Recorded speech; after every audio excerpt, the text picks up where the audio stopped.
అక్కడికి మేము వెళ్ళింది ప్రధానంగా వ్యక్తి ప్రమోషన్ కోసం కాదు, ఒక వ్యవస్థలో ఇక్కడ మార్పు తీసుకురావడానికి, రాష్ట్రంని ప్రమోట్ చేయడానికి, అక్కడ ఉన్న దిగ్గజాలను ఆకర్షించి వాళ్ళు పెట్టుబడులు మన రాష్ట్రంలో పెట్టే దిశగా, తద్వారా మన దగ్గర ఇక్కడ సంపద సృష్టించే దిశగా అవన్నీ కూడా అందులో సక్సెస్ అయినాం. ఇంకా రాబోయే రోజులలో కూడా ఇప్పటికే మనం అనుకున్నాం కదా 40,000 కోట్లని, 38,000 కోట్లు 40,000 కోట్లని వాళ్ళకి మళ్ళీ యాడ్ అవుతా ఉన్నాయి.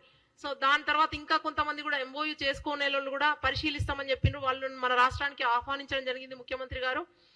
సో పదే పదే గౌరవ ముఖ్యమంత్రి గారు మాట్లాడినప్పుడు ఎప్పుడు కూడా మన ప్రాంతం గురించి, మన ప్రాంత సమస్యల గురించి మనం ఇక్కడ మాట్లాడడం జరిగింది. సో అవన్నీ అధిగమించడానికి ఇవాళ వాళ్ళందరూ వస్తే, ఇప్పుడు చూడండి మనము జేఎస్డబ్ల్యూ ఎనర్జీ ఎంత దాదాపు 9,000 కోట్లు, తర్వాత గోడి ఇండియా ప్రైవేట్ లిమిటెడ్ 8,000 కోట్లు, అదానీ గ్రూప్ 12,400 కోట్లు, ఆరిజన్ వాళ్ళు 2,000 కోట్లు, వెబ్ వర్క్స్ డేటా సెంటర్ వాళ్ళు మన దగ్గర డేటా సెంటర్స్ పెట్టడానికి వాళ్ళు కూడా సుముఖంగా ఉన్నారు. 5,200 కోట్లతో వాళ్ళు అగ్రిమెంట్ కూడా చేసుకున్నారు, ఎంఓయూ చేసుకున్నారు. తర్వాత మన గోడ్రేజ్ వాళ్ళు 1,000 కోట్లు, TCS as I said 1,000 crores, ఇంకా లాట్ మోర్ టు కమ్. మనము నిజంగా కూడా చాలా గర్వపడాలి ఇప్పుడు. ఎందుకంటే గతంలో వాళ్ళలాగా పోయి 2-3 రోజులు అక్కడ ఫోటోలు దిగి ఫోటోషూట్ పోయినట్టు పోయి వాళ్ళ వ్యక్తిగత ప్రమోషన్లు చేసుకొని తూతూ మంత్రంగా ఏదో జరిగినాయి అని చెప్పి వచ్చి ఇక్కడికి వస్తే కూడా తెలుస్తుంది. రాబోయే రోజులలో మేము తీస్తాం, మీరు ఎన్ని ఎంఓయూల మీద సైన్ చేసిండ్రు, యాక్చువల్ గా వర్చువల్ గా ఎన్ని కంపెనీస్ ఇక్కడికి వచ్చినాయి, ఎంతమందికి ఉపాధి ఇచ్చిండ్రు అనే దాని మీద తర్వాత మీకు అందరికీ కూడా మళ్ళా వివరంగా చెప్తాము. అయితే పదే పదే ఎంతసేపు వ్యక్తిగతంగా విమర్శించడం మానుకోండి. మీరు రేవంత్ రెడ్డి గారు వెళ్ళిండ్రు, తన పనిని సక్సెస్ఫుల్ గా కంప్లీట్ చేసుకొని ఇప్పుడు లండన్ వెళ్ళిండ్రు. రేపు వచ్చిన తర్వాత ఇంకా దీని మీద వాస్ట్ గా మొత్తం చెప్తారు. టెక్నికల్ ఎడ్యుకేషన్ ని మీరు గతంలో ఎంత భ్రష్టు పట్టించిండ్రు జనాలకు అందరికీ తెలుసు. పద్ధతి ప్రకారం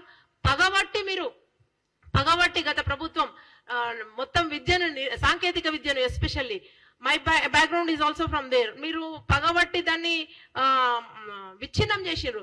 దాన్ని ఇప్పుడు వీఆర్ గోయింగ్ టు రివైవ్ తెలుసా, రీఇటరేట్, రీఇన్స్టేట్ మేము అది చేయబోతున్నాం మేము. సో దానికి చక్కగా మీరు అందరు కూడా ఇది స్వాగతించాల్సిన విషయం. విమర్శలు అనేటివి ఎప్పుడు కూడా సద్విమర్శలు ఉండాలి. ఎప్పుడైనా సరే కన్స్ట్రక్టివ్ క్రిటిసిజం అనేది ఉంటే ఇంకా మంచి జరిగేందుకు ప్రభుత్వాలు కూడా కృషి చేస్తే, ఇంకేమన్నా మీరు విమర్శిస్తే ఆ సద్విమర్శను తీసుకొని ఇంకా ముందుకెళ్ళి ప్రజల కోసం, బహుళ జనార్దకం కోసం ఏమైనా చేయాల్సిన ఇదిగా ఆలోచిస్తాం. అంతే తప్ప ఏదైనా సరే ఏది చేసినా కూడా కోడిగుడ్డు మీద ఈకలు వీకినట్టు ప్రతిసారి ఒక్క పర్యటనలో కూడా మీరు నిజంగా ఇన్ని పెట్టుబడులు తీసుకొచ్చిండా కేటీఆర్ అనే వ్యక్తి, ప్రతిసారి నేను పోయినా, నా వాళ్ళు పోయినాం, మేము పోయినాం అని చెప్పుకుంటా ఉంటారు. ఒకటి ఫస్ట్ సమ్మిట్, అది కూడా ఇన్ని పెట్టుబడులు వచ్చినప్పుడు మీరందరూ కూడా గౌరవంగా కంగ్రాచులేషన్స్ అని చెప్తే చాలా బాగుంటది, హుందాగా ఉంటది. సో ఇకపోతే రాబోయే రోజులలో కూడా మీరు చెప్పినట్టుగా ఐటీ హబ్ ప్రతిసారి హైదరాబాద్ ఈజ్ ఐటీ హబ్ అని చెప్తా ఉన్నారు.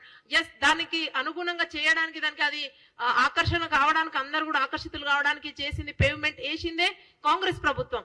గతంలో మేము చేసిన express highway, PVR express highway అయ్యి ఉండొచ్చు, తర్వాత ఓఆర్ఆర్ కావచ్చు, అవన్నీ కూడా ఇనిషియేటివ్, మెట్రో ట్రైన్ ఏదైతే అవన్నీ కూడా గత ప్రభుత్వంలో, మా కాంగ్రెస్ ప్రభుత్వంలో మేము తీసుకున్న ఇనిషియేటివ్. దాన్ని మీరు వచ్చి ఇది అట్లా చేసినాం ఇట్లా చేసినాం అని చెప్పేసి ఎవరో ఏదో చేస్తే దానికి వచ్చి మీరు కొబ్బరికాయలు కొట్టడం కాదు. సో వీ లైడ్ ద ఫౌండేషన్, మేము గర్వంగా చెప్పుకుంటాం. మేమే, ఇట్స్ అవర్ ఎయిర్పోర్ట్, ఏవైనా సరే ఇవన్నీ కూడా మా ఇనిషియేటివ్స్. సో మీరు ఇంకొకసారి ఇట్లాంటి మాట్లాడేటప్పుడు కొంచెం దగ్గర పెట్టుకొని కాన్షియస్ లో ఉండి మాట్లాడితే మంచిదని చెప్పి హెచ్చరిస్తా ఉన్నాము. ఇంకొకసారి ఫ్యూచర్ లో కూడా ఇట్లాంటి అనుచిత వ్యాఖ్యలు చేసేటప్పుడు, ఇప్పుడు చూడండి ట్రిపుల్ ఆర్ అన్నారు, అది మళ్ళా మేమే తీసుకొని చేయబోతా ఉన్నాము. సో తొందరగా, మొన్ననే చెప్పిండ్రు ముఖ్యమంత్రి గారు, తొందరగా కంప్లీట్ చేయండి. ఎందుకంటే దాని చుట్టూ కూడా ఇప్పుడు మళ్ళా కారిడార్ ని విస్తరించాల్సిన అవసరం ఉంటది. సో ఇవన్నీ పనులు పెట్టుకొని మీరు ఎంతసేపు మేం చేసినాం, ఎస్, పాలకులు ఎవరున్నా సరే చెయ్యాలి. వ్యక్తిగత ప్రమోషన్లు పక్కన పెట్టి రాష్ట్ర ప్రయోజనాలను, వాళ్ళ ప్రయోజనాల దృష్ట్యా ముందుకెళ్ళాలి, రాష్ట్రాన్ని ప్రమోట్ చేయాలి. దాంట్లో మన గౌరవ ముఖ్యమంత్రి గారు 100% సక్సీడ్ అయినరు. తెలంగాణ అనేది వాళ్ళ ఒక బ్రాండ్, దాన్ని మంచిగానే చేస్తాము. ఐటీ హబ్ ఒకటే కాదు, ఇండస్ట్రియల్ హబ్ గా చూపిస్తాం మేము, టూరిజం హబ్ గా చూపిస్తాం, మెడికల్ హబ్ గా పోర్ట్రే చేస్తాం. ప్రతి ఇంటికి భౌగోళికంగా హైదరాబాద్ అనేది it's a very good place to come and invest here. So we are encouraging even more investors to come and invest in Telangana. We welcome once again and thank you one and all.